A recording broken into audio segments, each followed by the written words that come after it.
The best step last. Tell all the main focus. But if you are going for professional, just set the choice. So then one person can send 5,000. Hello? I did too.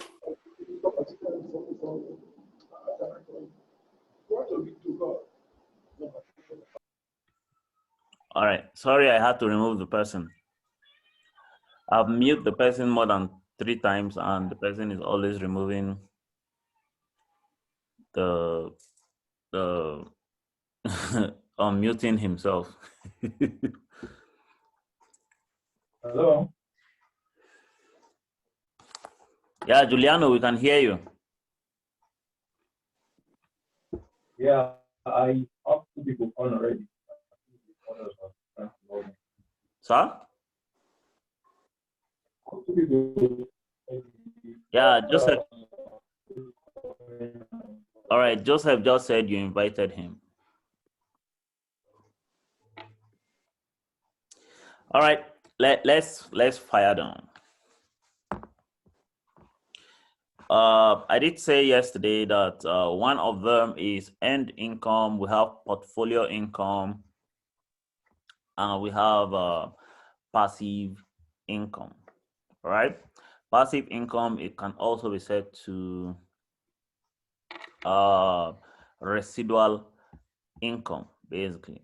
All right, and I showed us the 4 types of passive income yesterday. All right, the 4 types of passive income, probably you can buy cash flowing assets. All right, you can build cash flowing assets. All right, you can reverse your passive income, or you can buy share or sell or assets. Reverse passive income might be maybe a business that your parents own or something that you inherit, basically. All right. And I did said something yesterday. All right. Passive income or residual income, this is income that comes to you long after the system that brings about the income has been created. All right. You can do something once and earning multiple times, and you earn multiple times. It keeps giving you money. All right. Now, this particular definition, all right, is what Pauls and Pilzer said. Passive income is the income that keeps coming to you over and over again, even long after what you did to set the income in motion in the first place has stopped. All right. So when you do something once and it keeps giving you money, all right, that is the passive income we're looking for. And you see, my mentor told me something. All right, apart from the money frequency thing, basically, is a poverty is when large effort is required, all right, to produce small results. If you want to make money or earn money, if you want to create massive wealth, if you want to create massive success, all right, and you're always putting in more energy than the result that is always coming out, all right, that's where poverty starts from. All right. You see, take for instance, when you got your job, the day you got your job, basically, your work schedule was limited. All right. You were just learning. All right. Now, 10 years after the line, you see, the workload on your job, your work schedule have increased. All right. But the salary has not considerably increased to match up with the workload. So you realize that eventually, as an employee, basically, you see, you're always doing a large amount of work, but only produces little results for yourself. And you see, you can either listen to instructions from people you call mentors, all right, or wallow up in all this ignorance until probably you retire. And I did told us 3 ways you can leave a job. You can either retire, you can either get fired, or you just say, I quit. All right. So at the end of the day, at the end of the day, a wise man is someone that listens to increase knowledge. All right. So at the end of the day, a wise man is someone that listens to increase knowledge. All right. Not just from mentors. Thank you very much. Not just from mentors. All right. But from other people. And I did warn us like 2-3 days ago, basically. See, one of the ways you can also learn is to learn from unsuccessful people. All right. Learn what they do and avoid it for life. All right. Because in life, there are no mountain anywhere. There are no challenges anywhere. There is no difficulty anywhere. All right. The only problem we have in life is our ignorance. All right. Our ignorance is the only problem we have in life. So ignorance made a lot of things like challenge for us, made a lot of things difficult for us. All right. It made a lot of things look like a mountain for us. All right. And I did ask some people.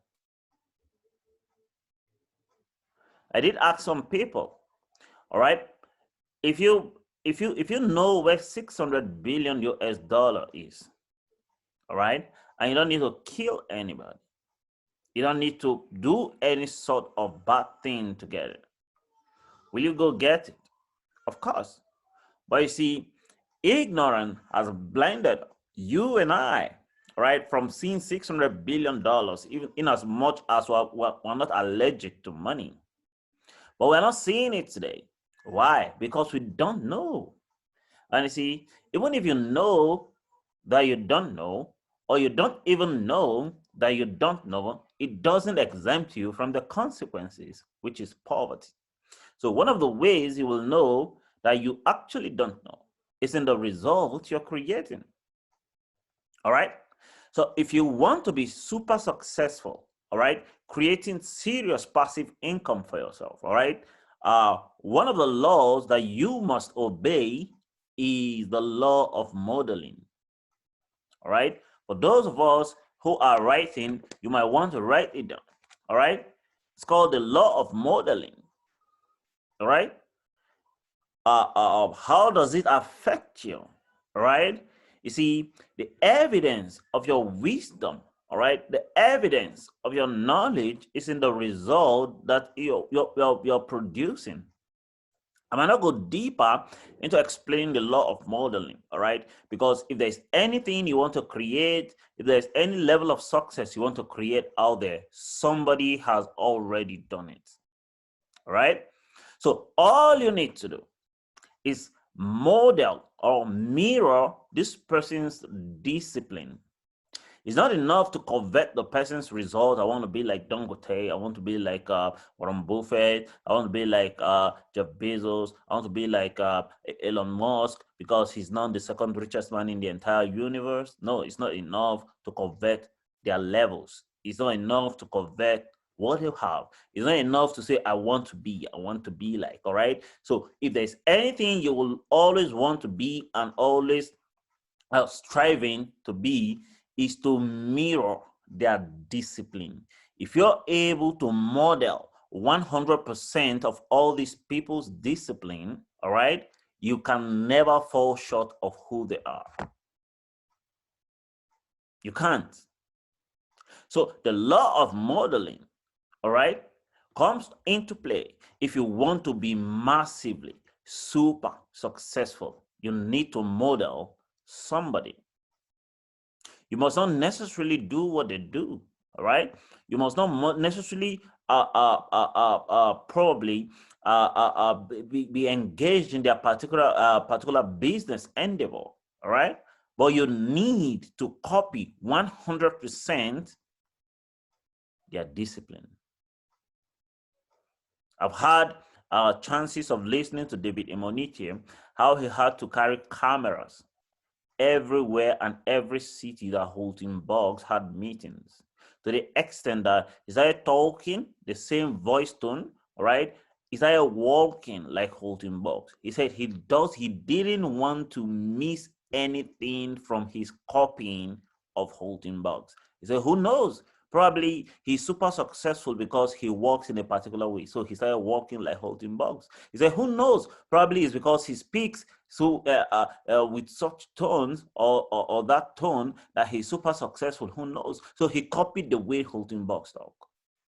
To the extent that when David Eboniche is talking, you think it's Holton Bugs that is talking. Why? Because he copied, he modeled not just the discipline, but even the character of his mentor. For those of you that are Christians, basically, when you hear your, and you go to Winners, all right, Winners Chapel or Living Faith Church, basically, when you see all the pastors, who do they talk like? Oh, yeah, they're poor. So most of them model who they call mentors. The same thing goes to all Redeemed Christian Church, all their pastors. You see all of them trying to be humble or meek like Adeboye, modeling. Even when you and I know that some of them are actually not as meek as they look. But they model. All right. Then another law, all right, is the law of cause and effect. All right. I said 2 laws you must obey. The universe responds to law. It doesn't respond to your crying. It doesn't respond to your weeping. It doesn't respond to your demand. No. It responds to laws. If you obey the law, basically, you will get the result thereof. If you don't obey the law, you shall suffer the consequences thereof. All right. And poor people who doesn't have businesses with being poor basically are poor today because they are always violating the law of the universe. One of them is called the law of cause and effect. All right. And the law of cause and effect states that for every effect, for every result, there is a cause. For every result, there's something responsible for that particular result.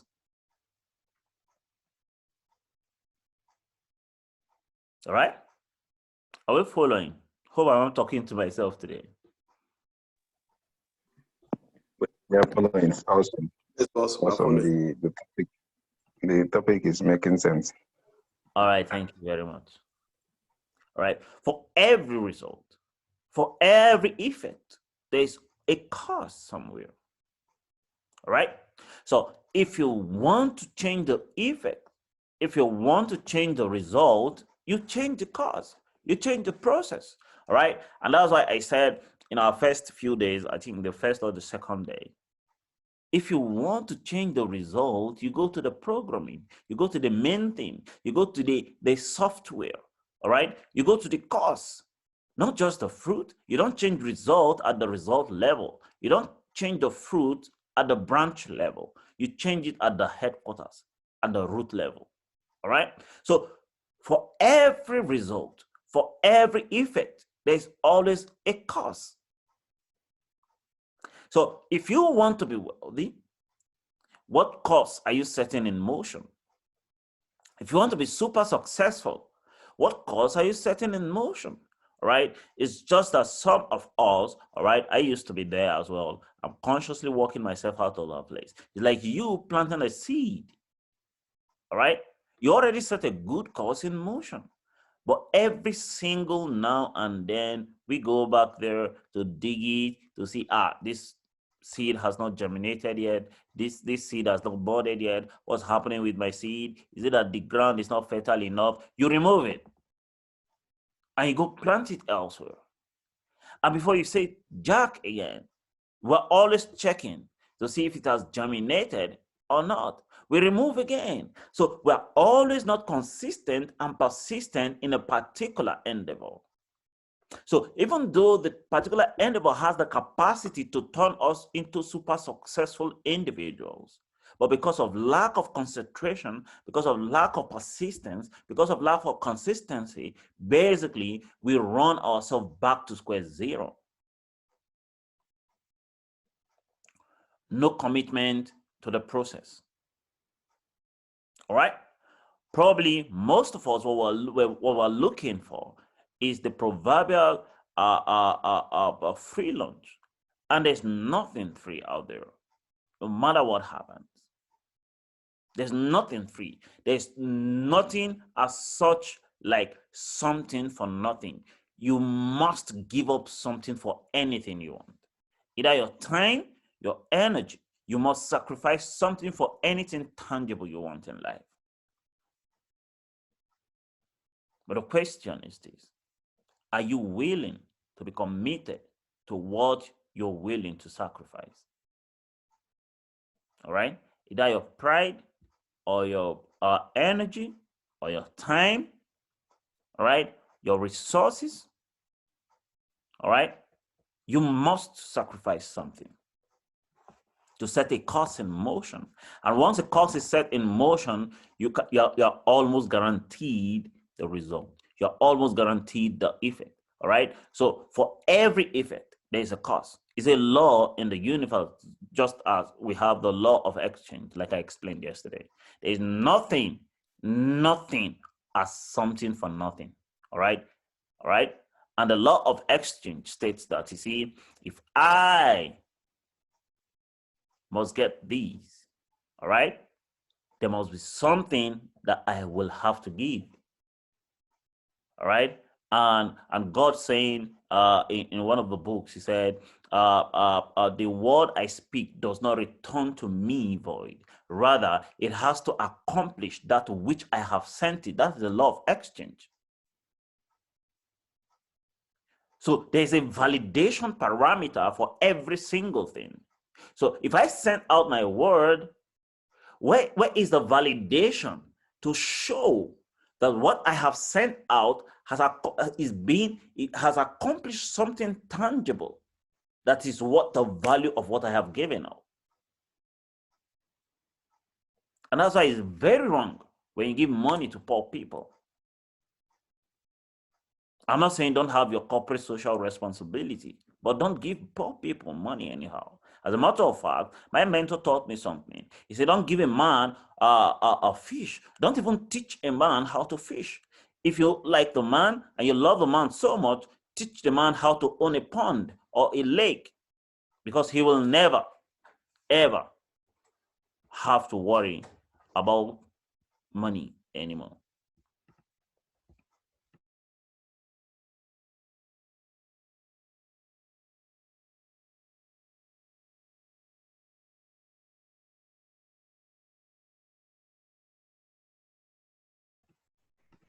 All right? So teach him how to own a lake. You know why? Because other people will now come and fish, even though when he's not there, a system is already set in place. He can now rent some part of the lake and get money, and also get commission in fishes from people. That way he lives longer. That way he earns more. That way he has residual income, because he doesn't have to be in the process physically to get the level of success he wants anymore. So don't teach a man how to fish. Neither would you ever think of giving a man fish, but teach him how to own a lake for himself. All right? So the law of exchange says nothing goes out without accomplishing a particular discipline, a particular process, all right, for an intended outcome. Nothing goes out, all right? And that's why you see, anytime you give money to poor people without its equivalent back in value, all right, they abuse it. Have you ever tried probably giving your bike or one of your property to somebody who's not part of the process, all right? Only a few, which is very rare, only a few will tend to guard it as if it's their own, all right? Now, for a large majority of the people will want to do as if that is the last day they will ever handle such property. And the result you will get, basically will never be palatable. All right? So at the end of the day, When you give out, and that's why it is very bad, when you give out knowledge, when you give out information, all right, to people without its equivalent in value back to you, it will be useless to them. I was telling somebody how we used to pay 600, 800, 2.6 million, 1.5 million to just attend knowledge sessions. And I say, why? Why is it that expensive? How much is my school fees? I said, the school you've ever been to, all right? How much has the school helped you as a person? How much did you pay? Probably all your school fees put together plus your accommodation fee is not up to 500,000. But you're poor today. From all the information that you were given from your school. All right? Now, come and pay good money to learn something that you can build your future with. Then you're exclaiming that it's too much. But the last time I checked, almost every single human being I have seen with academic education, like you, work for people with a financial education who have probably never been to the four walls of any university. All right? For those of us who have not seen Robert Kiyosaki's book, Why A Student Work for B Student and C Student Work for the Government. Sorry, why A student works for C student and B student works for the government. All right? Now, this leads us to 3 levels of education. All right? The 3 levels of education for success. If you really, really want to be successful, all right? Creating massive residual income. Don't forget, we're still on residual income, all right? Number 1 is academic education, all right? Academic education. With your academic qualification, you can attain some level of results, some level of money, some levels in the society, all right? You can become a medical doctor. You can become a successful lawyer. You can become a successful engineer with your academic education, all right? Attain some level of fame and in the society and some level of success, all right? Then secondly, all right, there's professional education, all right? Professional education most of the time teaches specialization, all right? And that's where some professional courses, all right, like law, like medicine, like engineering, all right, practice as well. Professional education. Then the 3rd level is called financial education, all right? Now, the most important thing about financial education, guys, is that financial education is never taught in any school, all right? So, and it is important. So the question is this: if financial education is not taught in school, where should it be taught? Where? All right? So if we don't get financial education in school, because I went to school in my 1st and 2nd degree, I have never seen any course called Wealth 101 or Wealth 408 or Money 101 or Money 408. There's no course like that. Thank you very much, Giuliano. It's called financial or money education. All right? Sorry, financial or wealth education. All right? And, you know, the day my mentor defined wealth creation for me, he said, wealth creation is your ability to convert your God-given skills, your God-given virtue, your God-given capacity, your God-given potential into commercial values, all right? Your capacity to convert these virtues, all right, that God has put in you naturally, all right, into commercial values. Commercial values means that, you see, you amplified and flogged this potential to the extent that people who can afford it will pay you for it. That is wealth creation, all right? Now, by the time you collect this money from people who can afford this capacity that you have developed, this capacity that you have harnessed, basically, you get, by the time these people pay you, you cannot take from the money, all right, and help those people who can't. But you see, most of us don't even look inward. We're always looking at our certificates, the A4 paper that we were given from our different universities. That's what we look at. And we look at the 2-1, and we look at the 2-2, and we look at the first class, and we look at the third class, and look at even the certificate of attendance, and we use what is on that A4 paper to judge how we should see ourselves. How little is your mind? Because the capacity that is on the inside can never be printed on any A4 paper. It can't.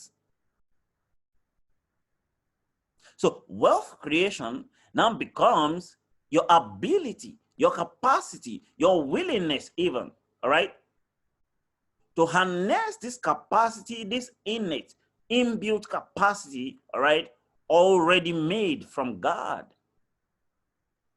Convert this capacity into commercial values, all right, and put a premium on it, put a price tag on it, so that those who can afford it can pay you for it, because not everybody can afford you, all right? Then you can take from the dividends of that payment and help those who cannot afford it,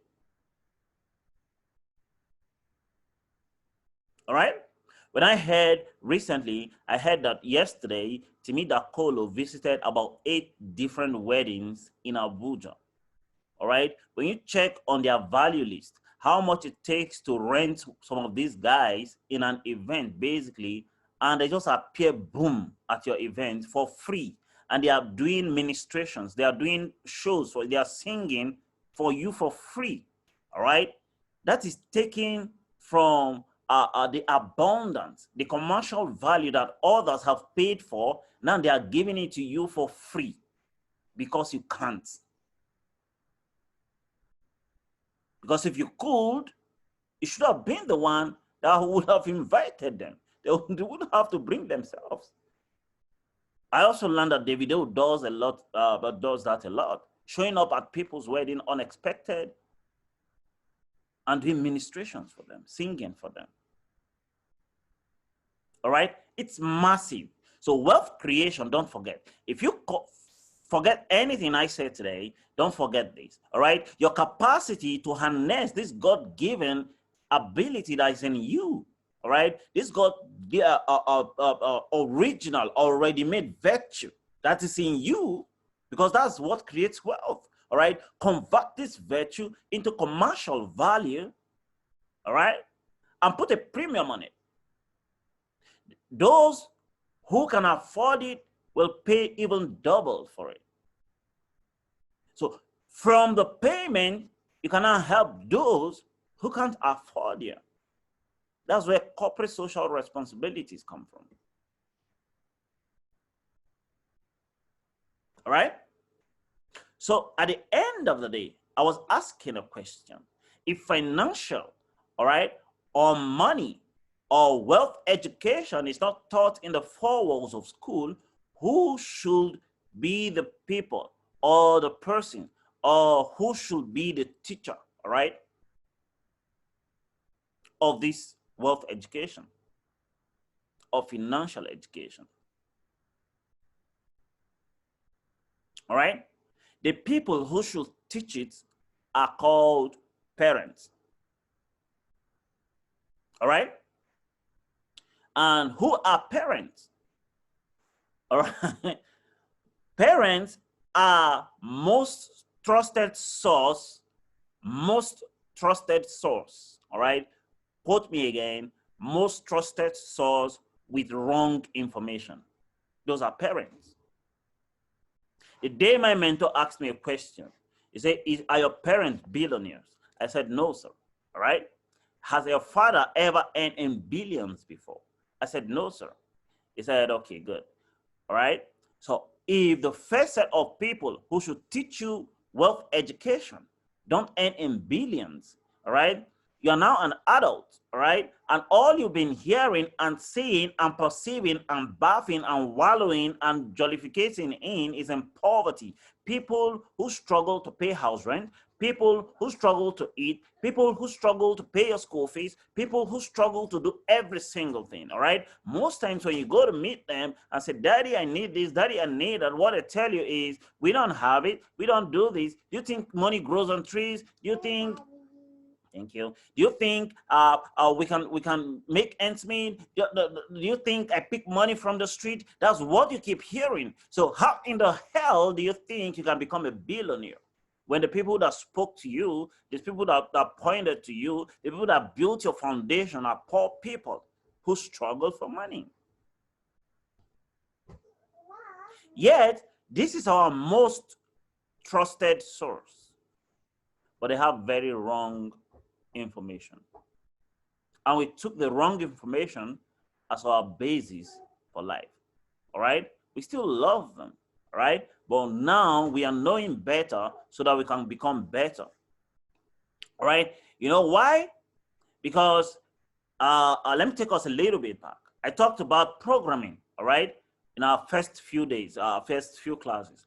How are you programmed, all right, to be poor or to think in the way that you're thinking? Number one, we have verbal programming. The words people speak to you.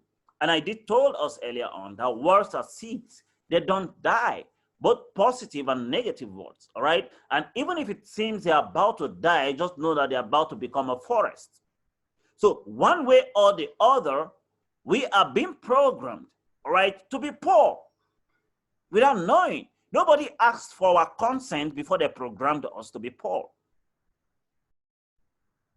You were not called into a meeting where we had a round table and say, you're taking poverty, you're taking wealth, or you're taking this. Nobody asked for our consent. They just programmed us willingly by themselves, unknown to us, into poverty. And they didn't even know that they were programming us.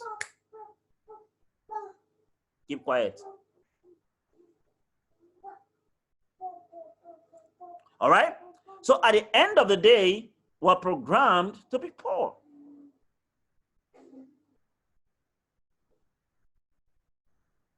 So then another way that we're programmed again is the model.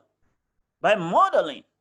When you see a child, all right, when you give birth to a child rather, what do you think the child does? They look at what you're doing and they just copy and paste, all right? And that is why you see, in as much as my children make noise, basically, anytime I'm having classes, I love having them around because they see what daddy is doing and they just copy and paste, all right? But I saw my dad struggling for money. Keep quiet, don't talk. I saw them always looking for money. I saw them always asking, how do we get or make ends meet?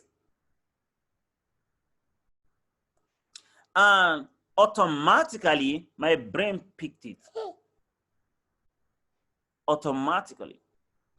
I now know you have to struggle to earn money. I now know money don't grow on trees.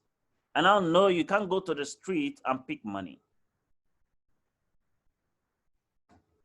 So the program was there. But you see, I needed a major disruption to think that money actually grows on trees. So there's actually nothing too expensive, it's just the person who cannot afford it. Because the last time I checked, somebody is already shopping those things you're calling expensive without even looking at the price tag. All right? And at the end of the day, all of us who just realize that, you see, your success, all right, your riches, all right, your affluence is not as a result of whom you were born, but as a result of whom you are taught. All right? How you become super successful is not as a result of whose blood is flowing through your vein, but as a result of whose voice you're listening to. All right? So at the end of the day, I was telling my friend one time, I don't know if it's Doc or someone else, I said, Dangote's father, as in 1953, was the richest man in the entire West Africa. So Dangote did not come from a poor home. All right? And I asked him a question. What do you think Dangote was listening to as a child? Is it cartoon or FM or Bongo Sikwe? Or because those are the musicians there then. Or Shaka Shaka? Or Dangote was always hearing when is the lorry that carried that $10 billion worth of goods coming to land in Kano? When are we drawing the budget to know how much we are going to take from Nigerians' budget?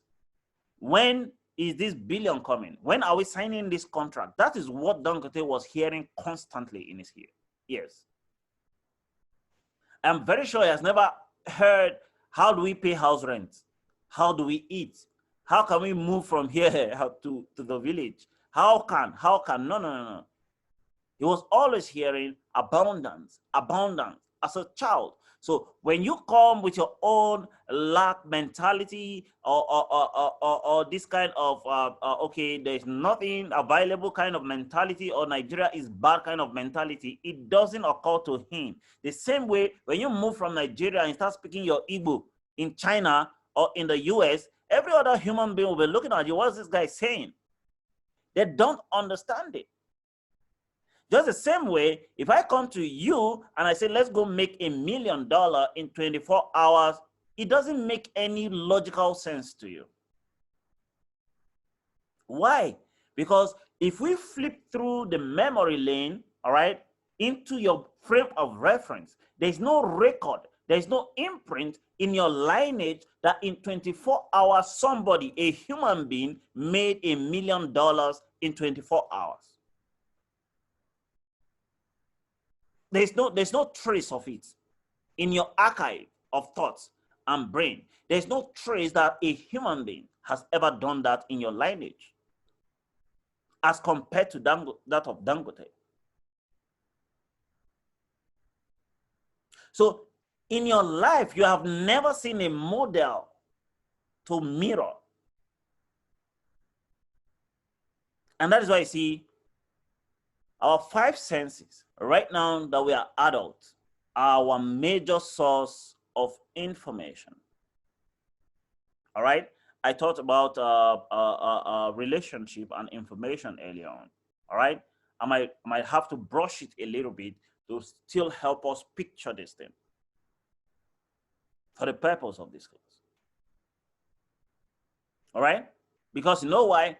No matter how much more you study books, no matter how much more you dedicate your entire life in the library studying, all right? Books only teach you theories, all right?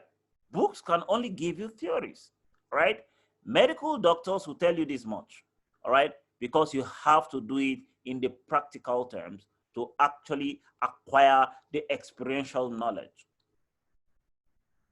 So information that is processed through an experiential knowledge is what brings about the new knowledge. And I did told us before, even if you don't have if you don't have your own original thoughts, books cannot help you because books are theories. All right. What actually create the discipline that you need to create this world is relationship. Relationship. All right. And I showed us when I discussed about 2 things you need to be super successful. I talked about information. I talked about relationship. All right. And I did say that the word relate means to connect for what? For exchange. All right? And please, if you forget anything again in this class, never forget this. Never, never, with capital letter, relate with poor people. Please don't do that to yourself. No matter how close you think they are to you. Right? Because you see, the mind, there's something the mind does. The mind is constantly on auto photocopy. All right? And as adults, if we must create a new pathways in our memory lane, in our brains, all right, we need constant repetition of a particular thing. It don't just come once. And that's why I pity people who don't stay on a particular business until they're successful, who jump from one business to another, one business to another. You see, if you can't be successful in a particular business, you will still take that level of indiscipline to another business. By the time another one comes that looks brighter or better than the former one, you still jump and leave.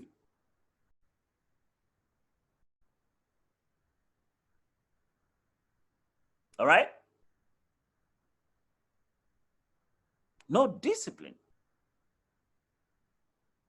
So never relate with poor people. Because if you're looking for the highest level of indiscipline, is with a poor man. It's with a poor man.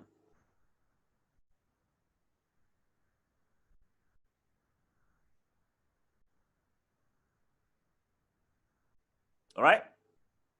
I like taking validation parameter. I have so much to say. A lot of things are rushing through my head like wildfire. But I need to know, all right, that we're actually learning, all right? And just like I used to tell you, don't be a toilet. Don't always take and don't give. One of the evidences that I know that you're going out there to give is when you give me feedback.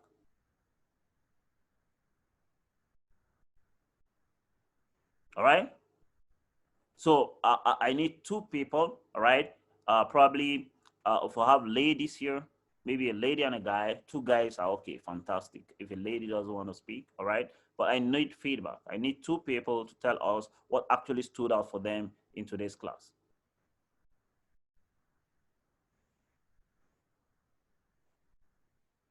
So who will be the first to shoot?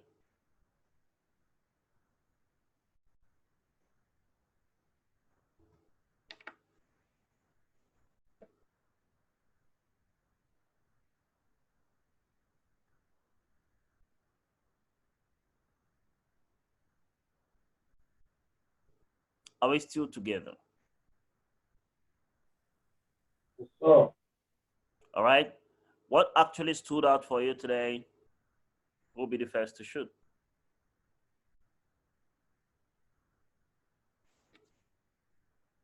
I am. That's Yusuf, right? Yes, sir. Oh, okay.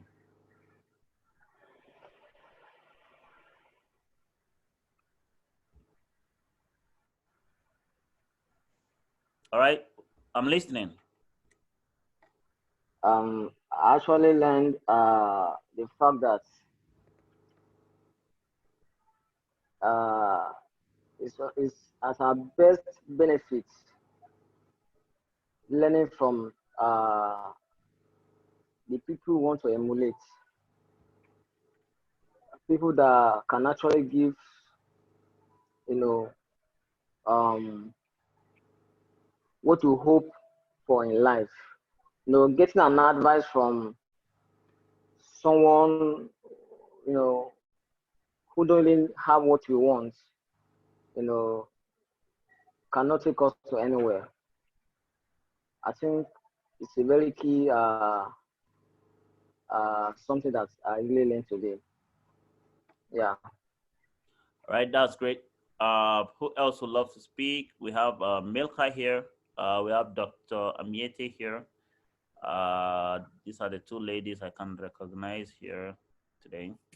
Sir, good afternoon, everyone. Milk. How is Kano today? Kano is fine and Right. hot. Ah. Okay.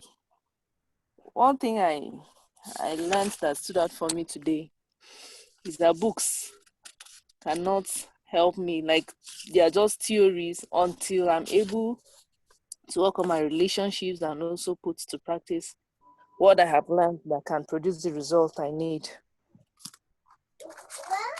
Oh, fantastic. Thank you. Fantastic. Yeah, books can actually help you less.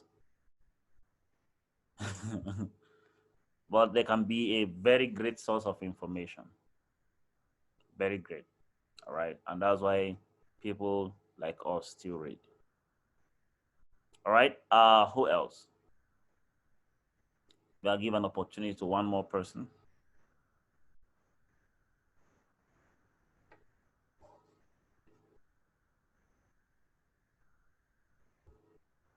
Who else?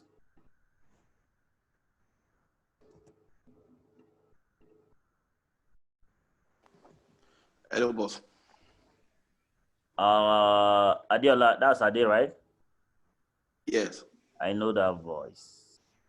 Yes, sir. Please, instead of one person, would it not be nice if, so that you're sure that you're actually communicating to people, it's mandatory for everybody that is in the meeting to give you a feedback To right give now? feedback, right? Yes. Okay. I know some people prefer to be at the back bench. People like us, we prefer to be at the back bench, but today no more back bench. So let everybody talk then. Okay, Yes, can I say something, please? Please, yeah. Yeah, good afternoon, everyone. Good afternoon, sir. What struck me most was the aspect of financial education that should be given by parents. Many of us fall in that category that we don't have parents that are wealthy to really educate us about our finances, and that really affects our mindset and the way we do things even till now. But with the way you said it, honestly, I can really align with it that it plays a great role in everybody's life, especially when one wants to really come out of poverty. Wow. Wow. Wow. Thank Oh, you. that's fantastic. That's fantastic, Mr. Jonathan. That's really, really great. All right. Because, what our parents missed most of the time is bypassing their pride and ego to tell us what is really important for us to hear, rather than what actually caresses their ego and makes them look like parents. All right. I listened to Jim Rohn, one of the meetings he did in 1981, and the first thing that left my mouth, the first question that left my mouth was, where was my father? Why didn't he see this thing? Why didn't he get this thing? All right. Because if this word 1981 are still as important in the year 2020, my father should have seen this. He would have been better than he was. Until I realized that you'll always find what you're looking for. All right. So you see, you don't have to be wealthy, all right, but you can be a signboard. All signposts are not wealthy. They are not the headquarters. They are not the branch. They are not the place. They serve as pointers. But parents can also serve as pointers instead of just using us as guinea pigs to just caress their egos. But you see, with no fault to their character, they only did as much as they know. Mm. Just the same way, you will look at some of the decisions you made years back and you imagine, is it actually me that made these decisions? How foolish I was. But when you were making the decision, you made that decision based on the level of knowledge available to you at that particular point in time. That was the best knowledge. But now you've grown. You can look back and say, I was foolish, man. All right? So what most parents would have done is this. If I can't teach my child how to become a multi-billionaire because I'm not a billionaire, I can point at what he should do to feed his mind of what it takes to be a billionaire. Because one thing I've realized with children is that there's nothing too difficult for a child to do. If a 3-year-old can speak 7 different languages fluently and read them, there's no limits. I know, I'm well aware that some children are born with specific skills, gifts, and talents. But the capacity that a child is born with is being reduced most of the time because adults' minds are limited. He's a child, he can't take it. Who told you? That's what we say. But the parents of the child that speaks 7 languages, when they were interviewed, what did they say? They said they realized that the child catches up quickly. And they added new language. They added another one. And they keep adding. And they kept adding until the child at the age of 3 can speak and read 7 different languages fluently. All right? At that particular point in time, their brain can take anything. And that's why what they do at that particular age is copy and paste. And anything that copy stays there forever, whether good or bad. So what we need to, the parents don't speak 7 different languages. So, but they served as signboard to how the child can learn 7 different languages. Even though it was difficult for them as adults, as the parents. So what most parents will do, what you will love to do for your children is not for them to take after you. I met one of my uncle in the village, and he carelessly said that I am like him. All right? In my mind, I told him, I am in no way close to who you are. I am far more than you. I am not like you. For what? So don't let your and immediately I had to leave his place before he carelessly say another poverty-stricken word into me again. So imagine how I just remembered what he said. That means that word will still be stuck in my head. All right? I am in no way like you, guy. I'm not. All right? So what we should do as parents is beyond our capacity. Let's be fair to our children. Tell them exactly what they need to know. Or be a pointer to exactly what they need to know if we lack the capacity to do it for them. And that is why you take your children to school. If you could teach them, you leave them at home. So if you can't teach them how to become super wealthy, take them to where they can learn. All right? Pay for classes for them, at least you can do that. All right? When I mean classes, I mean financial educational classes. All right? Build relationships that will better their tomorrow for them. Expose them to information that can turn around their lives. And they'll be grateful to you that even though my father wasn't the one that taught me this thing, he was the one that exposed me to it.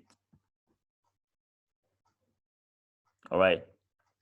So, Mr. Jonathan, that's a very, very nice say there. So, any other person, the next person to talk?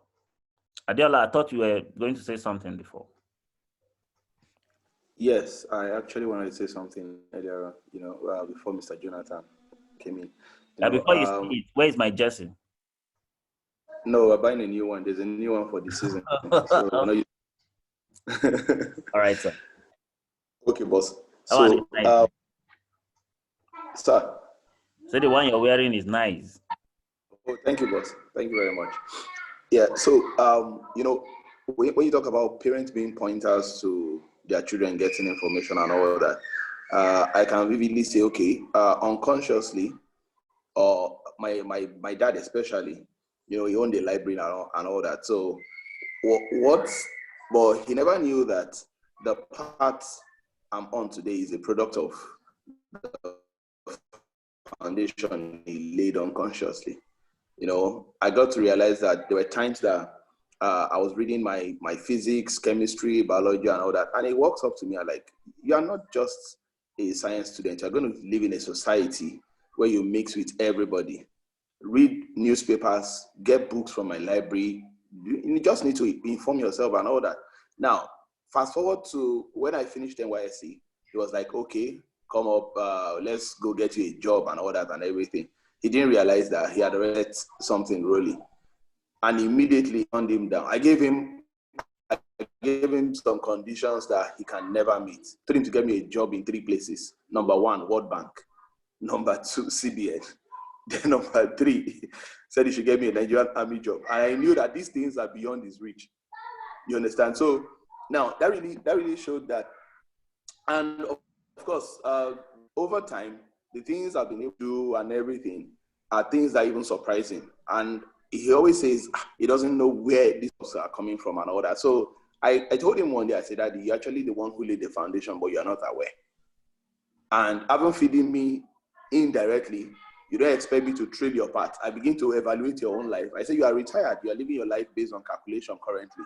By the time you spend XYZ amount of money, you are looking at a certain amount of age or a certain amount of period and the money will be finished. That I wouldn't want to live my life based on calculation like you. So that's why I'm not going to pick up a salary job like you, because I already know where I will end up. So let me take a risk. Unfortunately, one of my uncle never worked for anybody. He has been a contractor, a businessman and all that. And he's better than my father. So I told him, I said, I would like to be like Uncle Bolufe.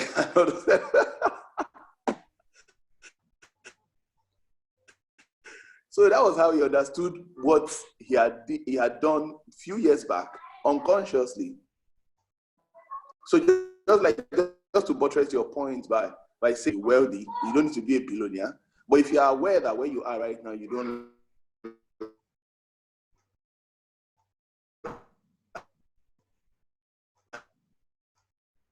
like it, then you should be ready to set up. So that is it, boss. All right. Thank you very much, Adiola. It's fantastic, man. It's fantastic. All right. Next person.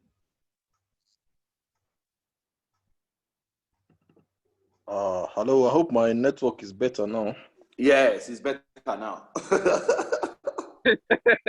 You get the point, my brother. Ade, you don't have respect, but you're talking to your father anyhow. That's why I'm his son. If I don't do it, Right. All right. My hammer is still on this parental stuff because it's like that hammer kind of hit all of us somehow. I'm the most. When he said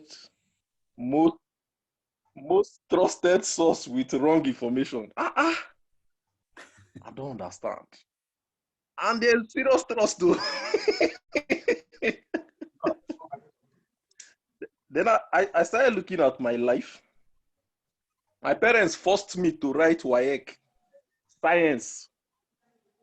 They forced me, I wrote commercial science. So right now I have science and art results. What was the reason? It's either you do engineering, you do medicine, or you do one professional course or the other. So even when I got admission in KSU to do political science, they started working on me, converting it to law. They worked on it till I graduated. So you can see a clear picture of father, mother that has a beautiful dream for their child, but simply does not know how to point that child in that direction. Because if they knew, they wouldn't be tossing me around.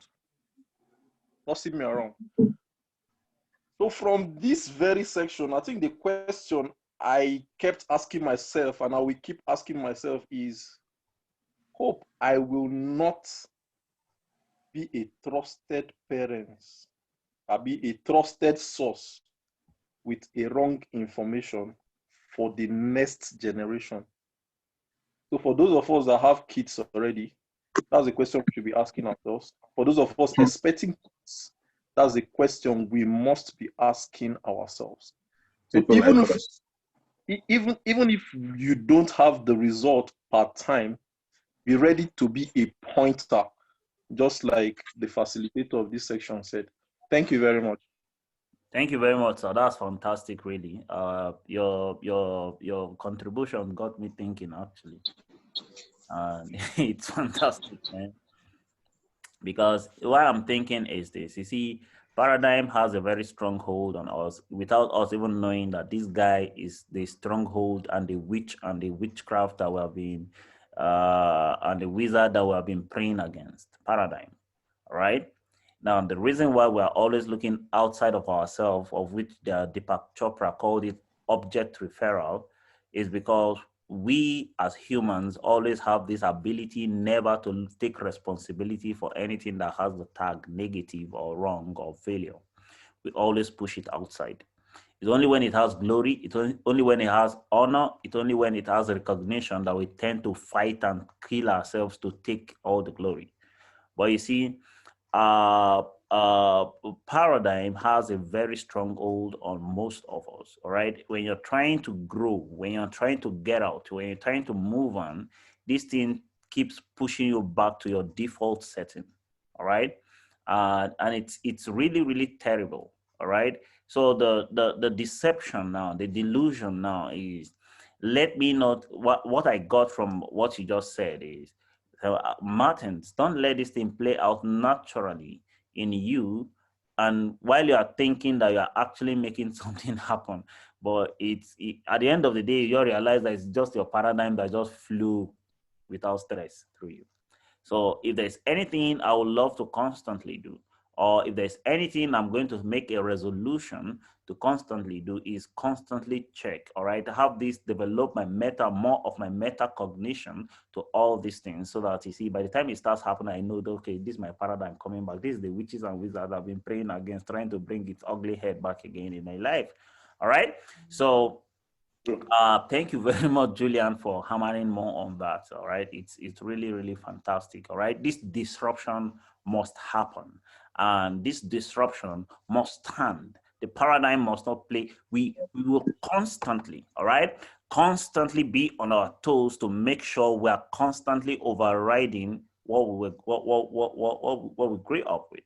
All right, and the knowledge is like the force. All right, knowledge is like the bouncer now of this paradigm, so that by the time the paradigm would want to show its ugly head, knowledge will kick it out. All right, and that's why you see, we must increase in knowledge. The day my mentor told me, see, everything you know has brought you thus far. If you must move on from here, you must be meek enough, all right? You must be willing enough, all right, to know new things, because there are a lot of things you don't know, all right? And until you go for this new knowledge, you will never have new results. All right. So constantly, we need to keep this ugly, the ugly head of paradigm constantly under pressure, under knowledge pressure, basically, right? Because my mentor told me something, say, life gets its meaning, all right? Life gets its meaning, its true meaning, its true definition, its true integrity, its true identity from what you know. So when you see a wealthy man, all right, and you want to know the secret to his wealth, know the secret to his knowledge. The moment you know the secret to his knowledge, you have everything you're looking for, all right? So thank you very much, Julian, for that, basically.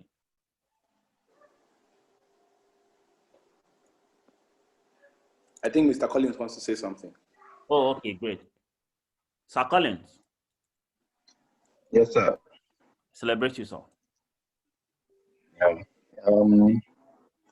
You guys have just said everything. If I don't take anything home from today's the trusted source with the wrong information because of this early programming that we all have from our parents and still battling with it. Unconsciously, it controls our life today.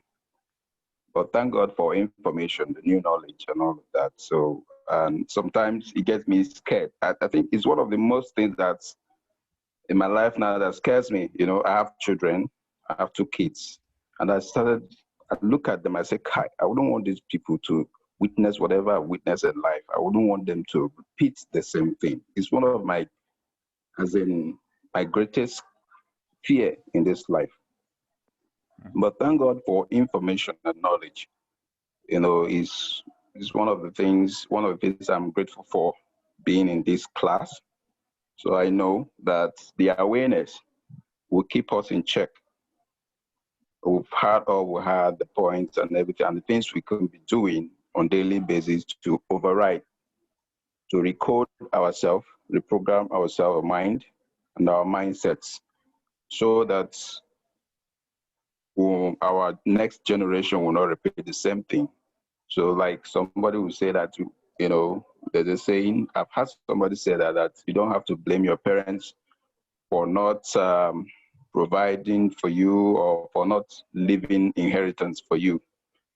But you, now that you're aware, what can you do so that your next generation will not repeat the same, will not say the same thing about you, or something like that. So in general, in summary, we are aware now. The awareness is the most important thing, because when you're not aware, definitely by default, as in 10 generations ahead, we'll keep repeating the same thing. So, but thank God for the awareness that we're receiving now, and it will help us to keep that in check and make a difference. Instead of leaving liability for the next generation, rather we'll leave legacy for them. Amen. Thank you very much. Thank you very much. All right. Somebody asked a question. Precious Fit. I just told her she said she's at the office. So I will have to read her question out. Maybe Precious, next time, just post it publicly, not private, so that everybody can read as well. All right. She said, I wasn't here from the start, so I'm a bit lost. All right, don't worry. There's a video you can go through. I think I need to apologize to Doc. I've been promising and failing activities, but I'll drop it today without fail now. All right. Now, she said, from the little I've heard, I figured that we are talking about teaching our kids to grow wealth. No, that's not what we're talking about. It just happened to be part of what we dabbled into. All right. Now, I'm asking, this can also apply to our relationship with the younger generation in general, yes? Because some of us don't have kids, lol. All right.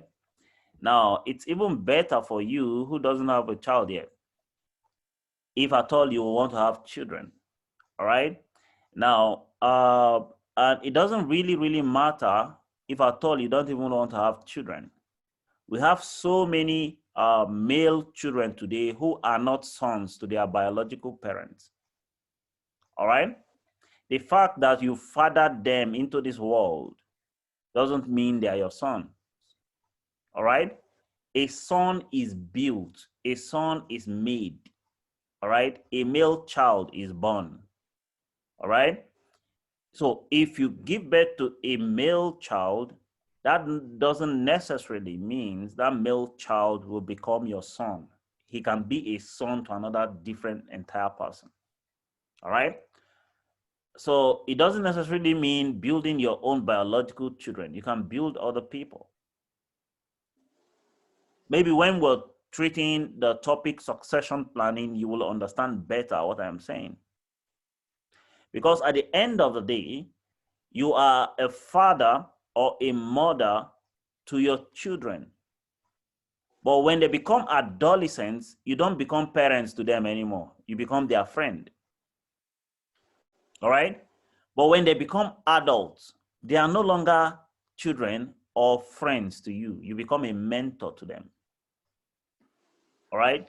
That's why I said the first set of people who should teach their children on wealth education and wealth creation should be parents. But you see, like I said, you are a father to a child. You are a friend to an adolescent.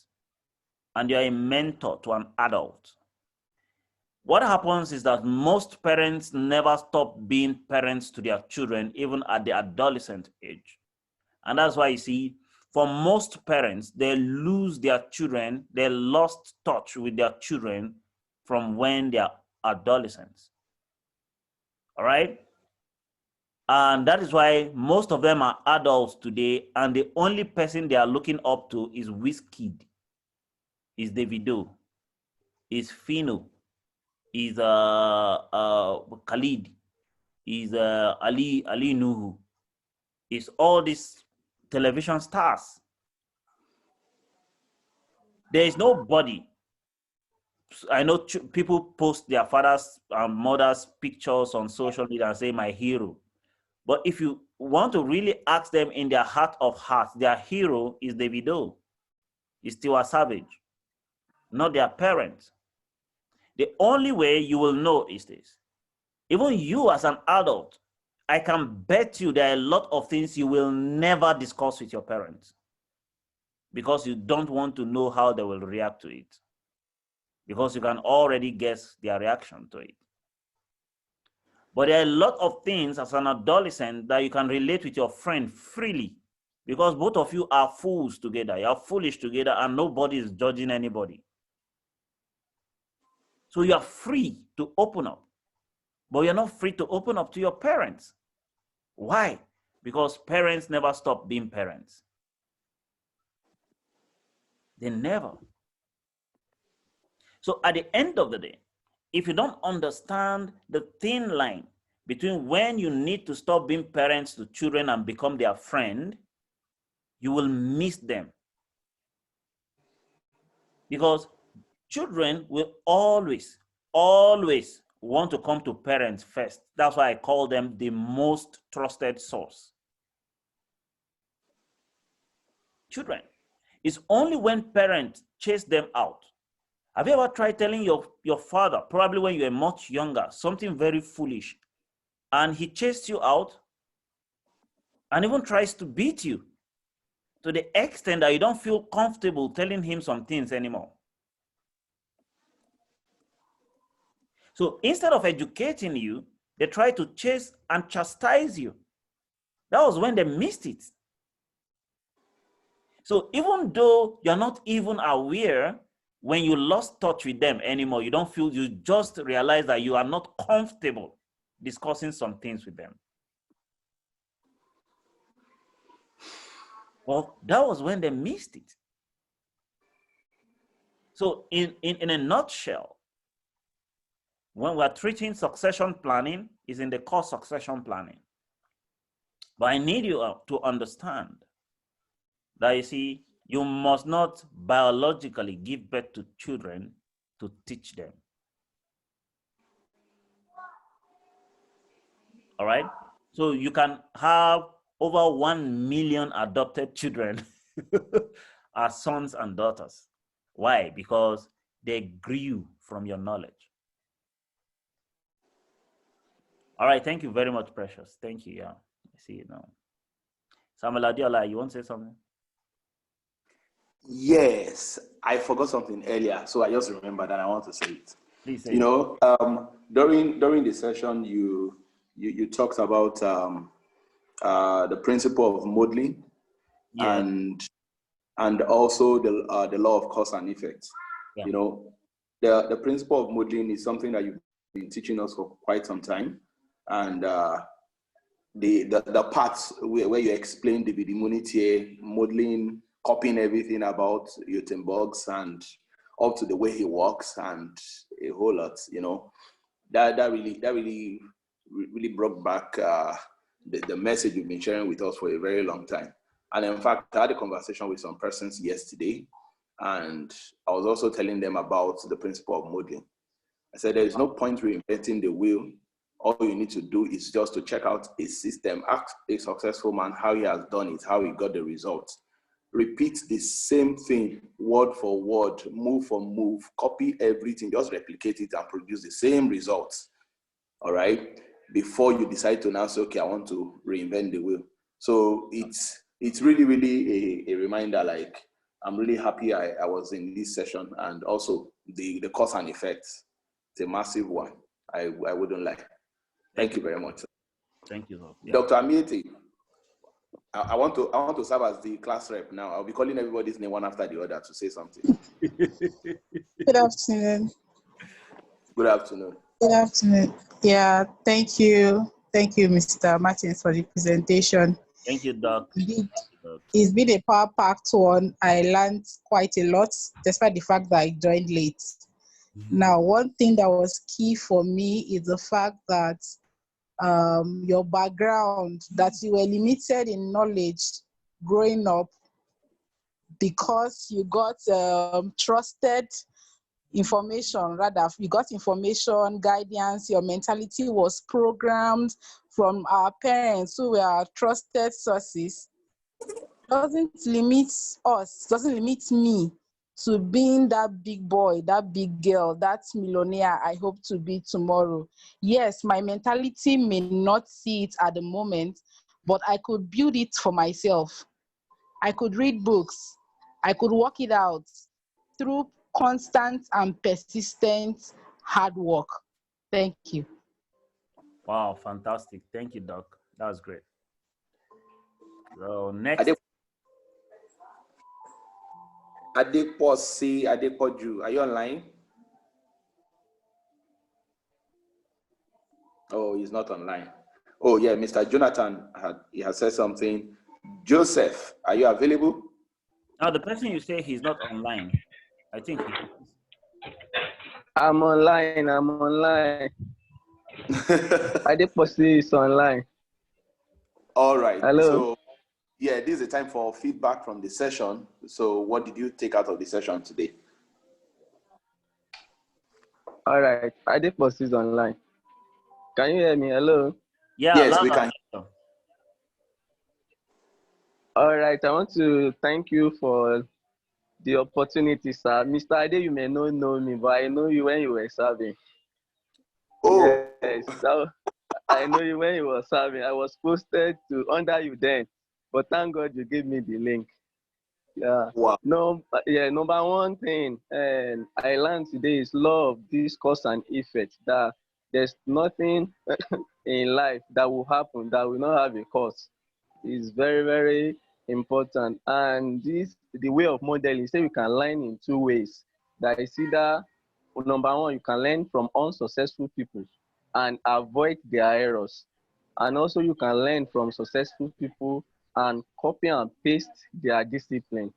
That one really touched me a lot, because if you learn from successful people, just copy and paste, you just see that you are moving faster and you achieve your aim. I'm very grateful, sir. Thanks.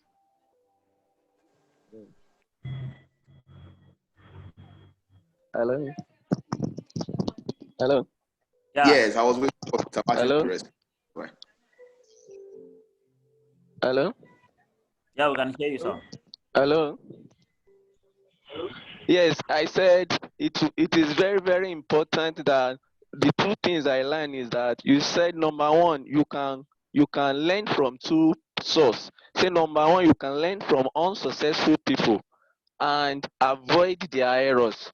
You say number two, you can learn from successful people and copy and paste their discipline. I believe that one is really touching me, because if you don't want to be like all those poor people, just learn whatsoever that make them poor and avoid them. After avoiding them, you now learn from successful people and you copy the way they do it. And you too, you will see good results. Thank you, sir. All right, thanks. Thank you very much, Adeposi. Yes. Yes, sir. Oladele Ebenezer. Yes. Oladele, are you available? Yes, I'm available. Hello. Oh, You can shoot. Hello. We can hear you. We can hear you talk. I was the link was sent to me by Adepot. He told me that the ability. So I gained a lot from this today. I thought I learned about the non with poor people. As they not taking further, also to get high. Rather, they will limit it. So we shouldn't relate with them. Rather, we should learn from the people on top. Or we should learn from others who are really studious and mindful, who have a goal, a destination. Thank you. Hello? Oh yeah, that's a great one. Though your network was breaking, but I really got what you were explaining. All right, that's a great one. The most important thing is you got the message from the session, and I think Mr. Martins also got your explanation too. That's an awesome one. So please, Yeah, I got permit it. me. Yeah, permit me if I don't pronounce your name correctly. Osemeke Ebele.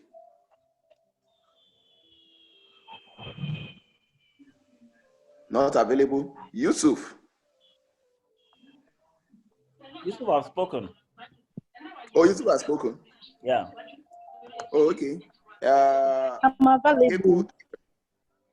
Osemeke Idole is available. Hello, can you hear me? Yeah, we can hear you, ma, loud and clear. Okay. Sincerely, I wasn't part of the discussion. I wasn't there when he did his presentation. But I think I've gathered the lessons I've heard so far from this. That one, we shouldn't necessarily blame our parents for not really meeting up with what they were supposed to teach us while we were growing up, but try as much as possible to work it out on our own, work it out by ourselves, and according to what he kept saying, our boss kept saying, look at the successful men, successful people, and repeat exactly what they have done. Then another thing struck my attention too.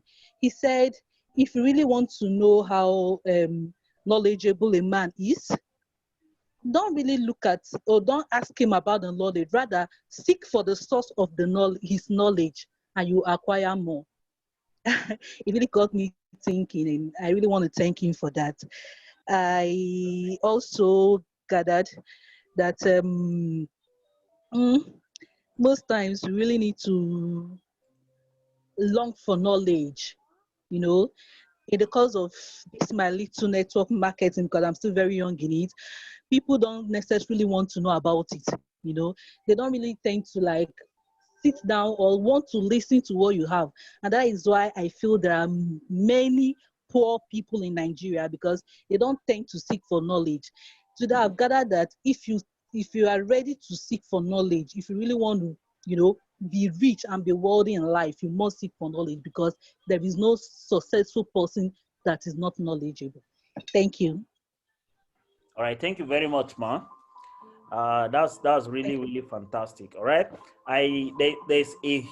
there's a course I'm going to take on network marketing.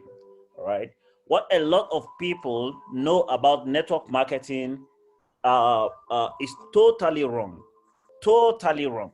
All right, network marketing to me is said to be what we call value marketing. All right, because at the end of the day, people don't care about the company you're into. What they care about is you.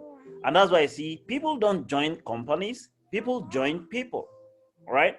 So I'm going to do an intensive training on network marketing after I have gone past this foundational level of our teaching. It's going to be massive. All right.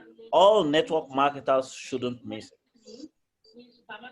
Right. So thank you very much for that feedback. Thank you. So, boss, it's just remaining one person, and that is Israel.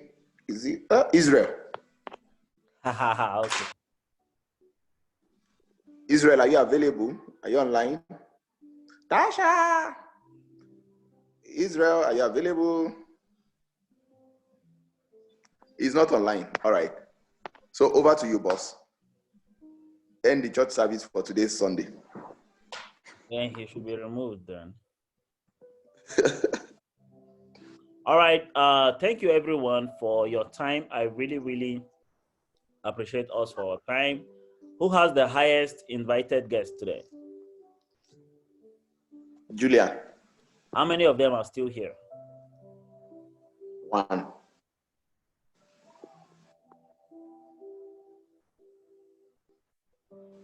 Where's Julian?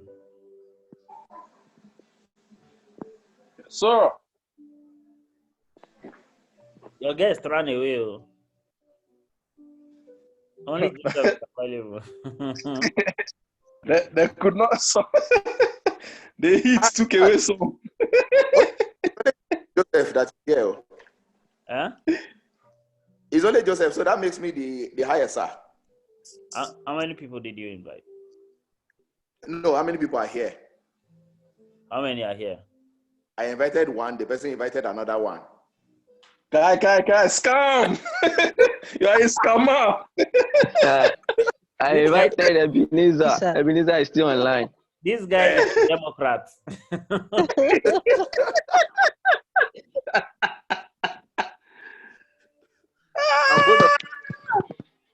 So, all right, let's do it this way.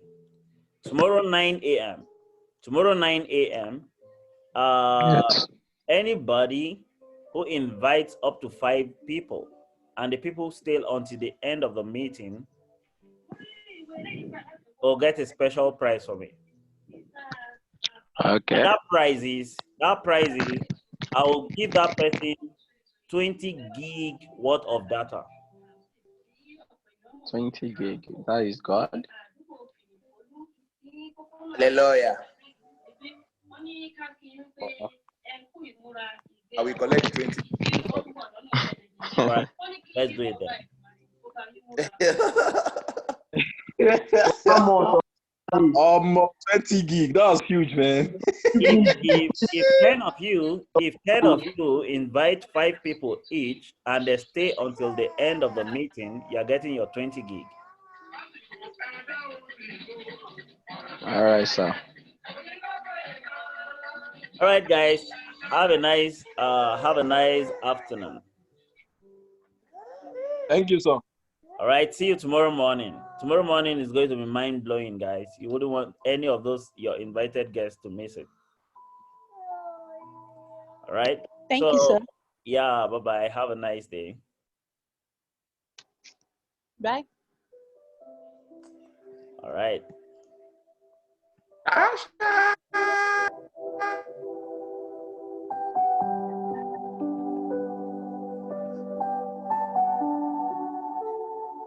bye.